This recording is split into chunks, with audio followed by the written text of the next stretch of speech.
The moderates did is they recognized this. They do it every time to the conservatives. They split the vote. Against my brother, they put Alan Keyes in. He got his 5, 10, 12 points in these states. Those were all Pat Buchanan voters. And when Forbes was running, they put in Gary Bauer. He's another conservative evangelical. And he pulled his 5, 10, 15, splits the vote, and then the moderate goes through. And this time it was Huckabee. McCain couldn't have beat Romney 101. He had to have Huckabee stay in the race. He could not beat us. And Huckabee could not beat Romney 101.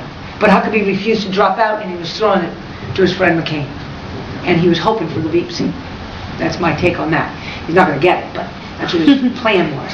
And so we were double-teamed. And you couldn't win it being double-teamed on illegal immigration. And I agree with them on all the other issues. I'll tell you something as a conservative about Romney.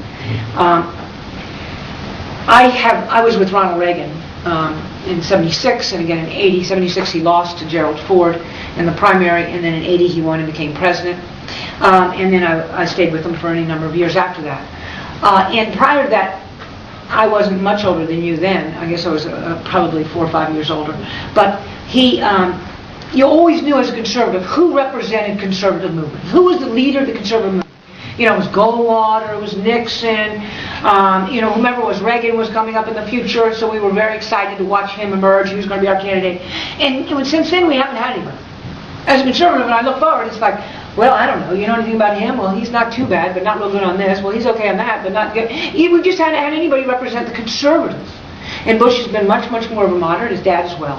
And so we didn't have anybody. And so the movement has suffered because of it. And you know who really has represented us and given us voice is talk radio. They've been the ones that have energized and kept this movement alive.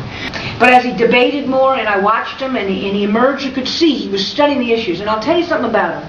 He's a guy that wasn't in this business. He hasn't been debating immigration for 10 years like I have. You know, he hasn't been debating these other issues and taking positions and back and forth. He was in business and doing mighty well, I might add.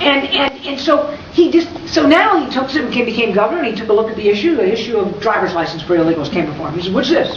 What's this side? What's that side? Studied it, came down on the right side. No driver's license. And he did the same with life. You know, he was pro-life, but he looked at stem cell, and he said, wait a minute, he studied it, he came out, and he said, I can't do this. And so he has emerged as he studied and debated these issues. And so I think this campaign has been remarkably, when I saw him in the last couple months, he was excellent. He was an outstanding candidate, and he has all that it takes to be a national leader of the conservative movement. And I think for me, it's the silver lining of this campaign. He didn't win this time. A guy who has not been a conservative for the last 10 years won.